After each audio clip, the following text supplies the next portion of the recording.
Petit exercice méthode sur le chapitre des ondes mécaniques en physique. Donc l'énoncé, voilà l'énoncé, on le lit ensemble. Donc comme d'habitude, n'hésite pas à mettre la vidéo sur pause, faire la lecture de ton côté, essayer même de faire l'exercice toi-même. Après, tu déroules la vidéo et puis tu regardes, tu compares tes réponses avec mes réponses. Allez, c'est parti. Émission et réception ultrasonore. Alors c'est très souvent le même genre de type d'exercice en fait avec les ondes mécaniques.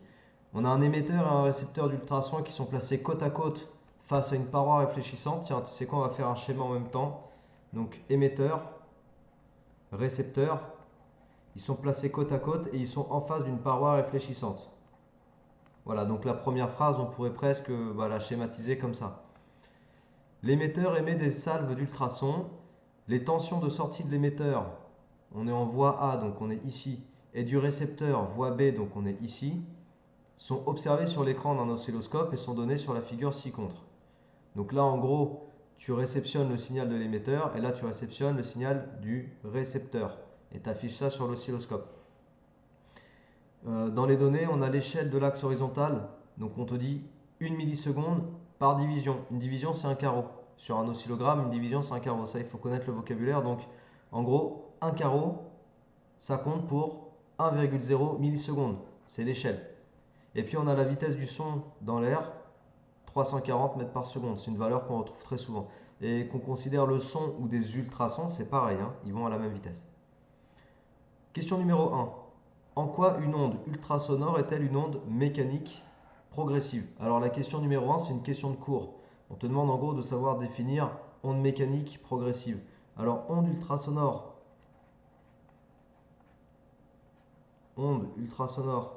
égale onde mécanique progressive.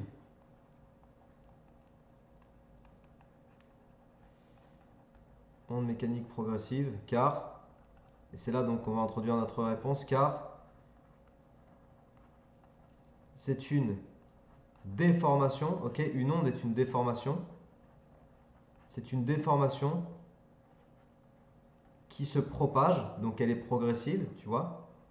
Donc là, on balance le mot propagation, se propager pour définir et pour justifier progressive, qui se propage.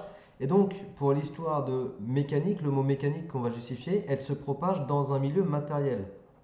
Voilà. Et là, on a justifié le fait que l'onde ultrasonore soit une onde mécanique dans un milieu matériel. Pour te faire comprendre encore mieux les choses, onde, on l'a définie avec le mot déformation. Progressive, c'est une déformation qui se propage. Mécanique, parce qu'elle se propage dans un milieu matériel. Ok, c'est le mot milieu matériel, le mot matériel est très important. Voilà. Donc la question 1 est une question de cours, hein, on est d'accord. Question 2A. Quel signal observé à l'oscilloscope correspond à l'émetteur et au récepteur? C'est bizarre comme question parce qu'ils nous le disent ici. Les tensions de sortie de l'émetteur et du récepteur. Bon, quel signal à l'oscilloscope correspond à l'émetteur? C'est la voie A. Je comprends pas trop la question de A parce qu'en gros, il nous donne la réponse dans l'énoncé. Donc, en voie A, on observe l'émetteur. Et puis sur la voie la voie B, on observe le signal du récepteur. Ok? Et puis c'est normal d'avoir le signal de l'émetteur qui précède celui du récepteur. Quand je dis précède, c'est parce qu'en gros, tu as cette durée-là qui s'écoule entre le début du signal de l'émetteur et puis le début du signal du récepteur. Et cette durée qui s'écoule, c'est le retard entre l'émission, tu vois, parce que l'onde, elle quitte l'émetteur, elle est réfléchie, et puis elle revient vers le récepteur. Ok? Voilà, ça c'est le chemin de l'onde, tu vois. Il y a une réflexion sur la paroi, et puis elle revient vers le récepteur. Et donc entre le moment où l'onde est émise et le moment où elle revient sur le récepteur, forcément il y a un retard. Parce que l'onde, elle a dû parcourir la distance qui sépare l'émetteur de la paroi, tu vois. Elle n'a pas dû parcourir deux fois cette distance, un aller et un retour. Donc bref, c'est normal d'avoir l'émission avant la réception. Bon bref, là on enfonce des portes ouvertes. En tout cas, la durée qui s'écoule entre les deux, c'est le retard. Et le retard, on va le noter, je te propose de le noter avec la lettre grecque tau. D'accord? Voilà, tau, c'est le retard. Quel est le retard entre le récepteur et l'émetteur pour la question 2B? Donc j'ai pas rédigé la 2A, hein, je te dis à l'oral, voie A c'est l'émetteur et voie B c'est le récepteur. Quel est le retard entre le récepteur et l'émetteur? Ben, on compte, en fait on compte pardon, l'écart en durée entre le début du signal de l'émetteur et le début du signal du récepteur. Et on a deux divisions et deux divisions, ça fait 2 millisecondes, ça on va l'écrire. Alors question 2, question 2B même, retard émetteur-récepteur.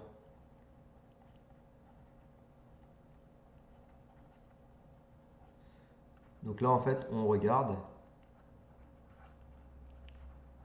la durée écoulée.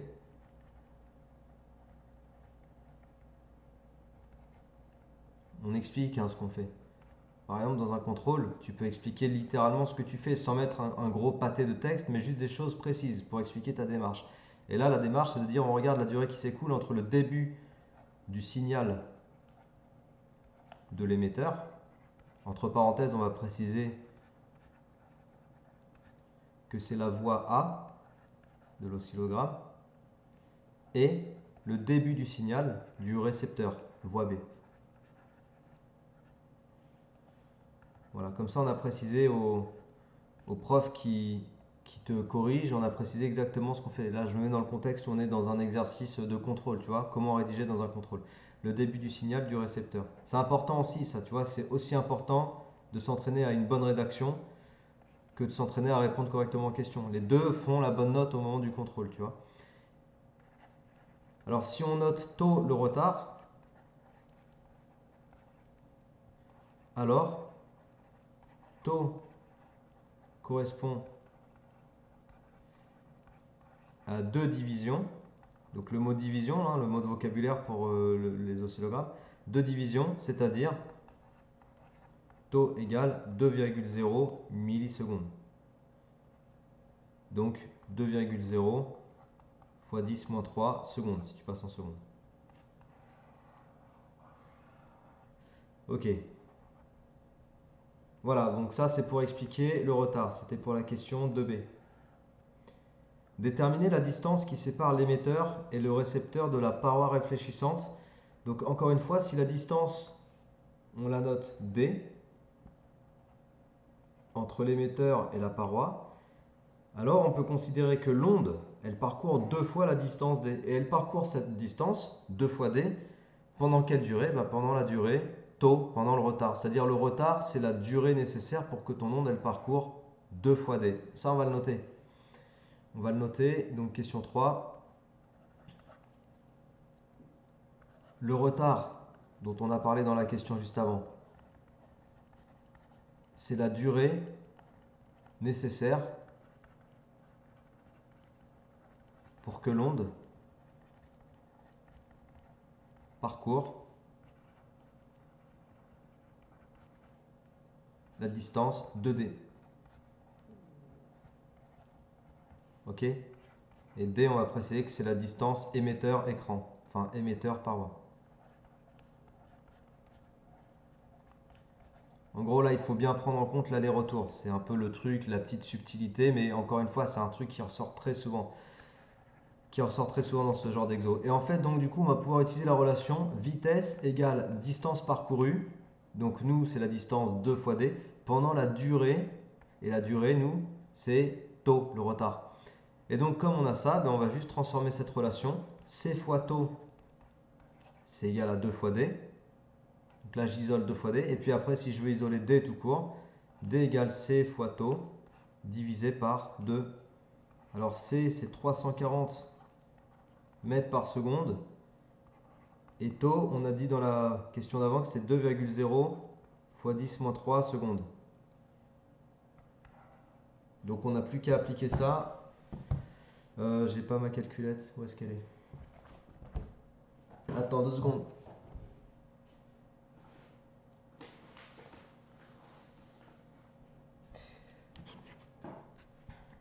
Ok, alors 340 multiplié par 2, 10 moins 3. En fait, j'avais pas besoin de calculatrice pour faire ça. J'aurais dû le poser. ça te fait 0,34. Alors il faut bien que tu prennes soin de convertir taux en secondes. Ce que j'ai fait tout à l'heure, je l'ai fait de façon automatique, mais parce que vu que la vitesse que tu utilises, c'est des mètres par seconde, il faut que le temps que tu utilises dans ta relation soit exprimé en secondes. Sinon, tu commets une erreur classique qui consiste à ne pas avoir converti dans les bonnes unités, et puis du coup, le résultat que tu donnes, il est faux, et il y a forcément un décalage en puissance de 10, et tu perds le point. Ok? Donc 0,34, l'unité c'est des mètres. Parce que là, tu vas avoir des mètres par seconde fois des secondes, il te reste des mètres. Ok, donc 0,34 mètres, c'est la distance entre l'émetteur et l'écran. Et pour terminer, une application possible des ultrasons, bah, c'est le principe du sonar en fait. Tu peux faire de l'écho-localisation avec le principe du sonar. Tu envoies une salve d'ultrasons qui va rencontrer un obstacle, qui va revenir vers l'émetteur qui joue le rôle d'émetteur-récepteur. Et puis en analysant en fait la durée entre l'émission et la réception, bah, tu sais à quelle distance se trouve l'obstacle de l'émetteur. Voilà, c'est le principe d'un sonar quoi. Je l'écris pas, je te l'ai dit comme ça, donc le sonar c'est une application possible. Ok? Voilà, c'est tout pour cet exo. J'espère qu'il t'a plu. N'hésite pas à le partager, à le diffuser autour de toi. C'est juste un petit exo d'entraînement pour manipuler la formule V, enfin vitesse égale distance sur durée, lire un oscillogramme, prendre en compte le 2 fois D là, pour l'histoire de l'aller-retour. Voilà, c'est un exercice tranquille, juste pour s'entraîner basiquement sur les questions d'ondes mécaniques. Ok? Donc, n'hésite pas à partager cette vidéo, à t'abonner à ma chaîne, à m'envoyer tes sujets de contrôle et d'interro en maths ou physique chimie, comme ça je peux faire des exos plus pertinents avec des vrais exercices de DS. D'ici là, travaille bien, motive-toi bien et à la prochaine. Ciao!